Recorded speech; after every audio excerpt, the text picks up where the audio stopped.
Seorang santri di Lumajang, Jawa Timur terpaksa berjuang melawan maut usai menenggak cairan air keras yang diberikan temannya di dalam pondok pesantren. Biaya pengobatan yang selangit memaksa keluarga membuka donasi untuk menyelamatkan nyawanya. Sudah hampir 3 bulan, Dewangga, seorang santri di Lumajang, Jawa Timur, terbaring lemas di atas ranjangnya. Suapan makanan yang masuk selalu berakhir dengan muntahan hebat. Berat badannya merosot hingga 20 kg. Ironisnya, penyakit yang menggerogoti hidupnya bermula saat ia meminum soda yang dicampur cairan pembersih keramik yang diberikan oleh temannya sendiri di dalam pondok pesantren.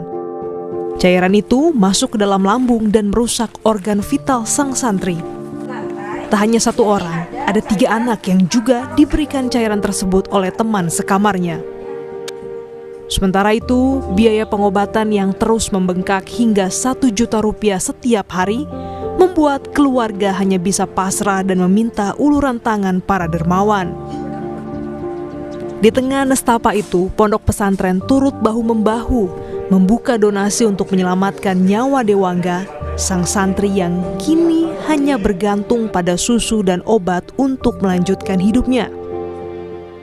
Setelah yang dari Rumah Sakit Sutomo itu banyak kebutuhan yang tidak tercover BPJS, akhirnya kami dari pihak pesantren berinisiatif untuk melakukan proaktif juga membantu bagaimana agar korban ini dan keluarganya tidak merasa sendiri. Bupati Lumajang, Indah Amperawati, menjenguk Dewangga. Selain memberikan dukungan moral, Bupati juga memberikan bantuan. Bupati Lumajang memastikan Pemkab Lumajang akan membantu pengobatan dan penyediaan obat gratis bagi Dewangga. Ya, kami bantu dan nanti saya janji juga akan membantu, bantu lagi. Hari ini Basnas juga membantu dan obatnya yang setiap hari cukup mahal juga. Obat yang diminum sudah kita tanggung obatnya. Dan nanti tanggal 6 juga kontrol ke Surabaya juga kita antar. Insya Allah kalau ada masyarakat yang berdonasi silahkan langsung diberikan ke orang tuanya saja. Di tengah kondisi tubuh yang kian melemah, Dewangga masih menyimpan harapan bahwa suatu saat ia dapat kembali sehat dan melanjutkan belajar di pondok pesantren seperti teman-temannya. Tim Liputan, Kompas TV.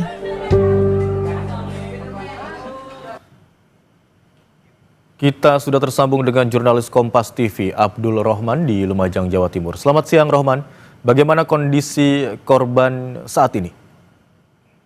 Ya, selamat siang Imron dan saudara, bahwa 1 jam yang lalu kami sempat menjenguk kembali Ananda Dewangga di rumahnya di Desa Tempeh Tengah, Kecamatan Tempeh. Dan saya melihat masih terbaring lemas di kamar tidurnya dan masih belum bisa berbuat apa-apa, masih terbaring lemas dan masih diberikan susu setiap jam sekali oleh orang tuanya dan diberikan bukan melalui mulut tapi melalui saluran khusus yang dari perutnya melalui selang kemudian diminumkan, karena memang untuk mengkonsumsi makanan maupun mengkonsumsi minuman itu masih belum bisa masuk, karena kalau sampai mengkonsumsi makanan maupun minuman saat ini akan mengakibatkan muntah yang sangat-sangat hebat. Maka tim dokter beberapa hari yang lalu selama 3 bulan ini membuat saluran khusus yang berada di perut daripada korban Dewangga ini. Saat ini masih lemas dan tadi saya sempat juga bertanya kepada orang tua daripada Dewangga bahwa saat ini masih mencoba untuk berkomunikasi dengan pihak Pemkab Lumajang untuk bisa kembali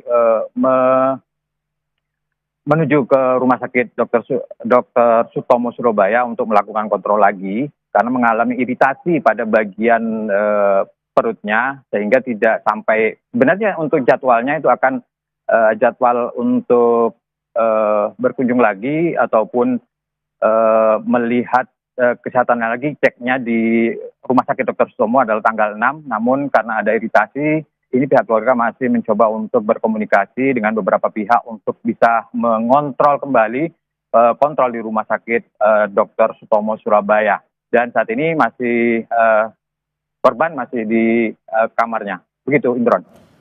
Abdul, apa motivasi pelaku memberikan minuman soda bercampur pembersih keramik kepada korban? Menurut keterangan dari pihak pondok pesantren, memang untuk motivasi daripada pelaku memberikan minuman HCl ataupun pembersih keramik ini adalah motifnya adalah iseng. Sebenarnya pondok pesantren sangat-sangat bersih sekali di pondok pesantren itu, namun karena keisengan, sebenarnya untuk cairan ini ada di gudang SMK Asyarifi di Desa Pandanwangi, ditempatkan khusus karena memang di sana masih ada proses pembangunan di pondok pesantren sana. Kemudian sang pelaku ini mengambil daripada cairan tersebut, dimasukkan ke kaleng minuman yang bersoda, kemudian diberikan kepada 3 anak sebenarnya. Namun yang paling parah adalah Dewangga ini. Diberikan pada waktu subuh, di mana jumlah santri di sana itu habis bersih-bersih di kamarnya dan juga di sekitar pondok pesantren. Karena mereka haus, kemudian pelaku mencoba memberikan minuman tersebut. Karena memang haus, ketiga anak ini kemudian meminum yang awalnya adalah dikira soda. Namun setelah meminum cairan tersebut, para korban ini kemudian mengalami muntah-muntah yang sangat hebat, pusing, dan kemudian pihak pesantren melarikan ke Rumah Sakit Wijaya Kusuma di Lumajang. Namun karena memang kondisinya makin parah, kemudian dirujuk ke Rumah Sakit Subang di Jember, kemudian pulang lagi namun tidak menghasilkan, dan pada akhirnya dirujuk ke Rumah Sakit Dr. Sutomo Surabaya yang diagnosa bahwa ada kerusakan berat di bagian perut ataupun di bagian lambung anak tersebut. Demikian, Bangga. Baik, tadi informasi yang kami dapatkan memang biaya pengobatan tidak murah begitu ya, bahkan harus mengonsumsi obat setiap hari yang dengan jumlah yang cukup banyak biayanya. Lalu bagaimana pertanggungjawaban keluarga pelaku dalam kasus ini? Untuk pelaku sebenarnya sudah dikeluarkan dari pondok pesantren setelah beberapa hari dilakukan pengecekan maupun diambil informasi dari dari pelaku tersebut. Kemudian pondok pesantren memutuskan untuk mengeluarkan yang bersangkutan. Setelah itu ada mediasi beberapa kali di Desa Tempeh Tengah, ada sekitar 2 atau 3 kali melakukan negosiasi ataupun kesepakatan-kesepakatan. Namun sampai hampir 3 bulan ini untuk kesepakatan pembayaran yang disepakati oleh kedua belah pihak sebesar 7 juta, saat ini masih hanya beberapa saja, hanya tidak sampai uang ataupun kesepakatan yang sekitar 7 juta itu.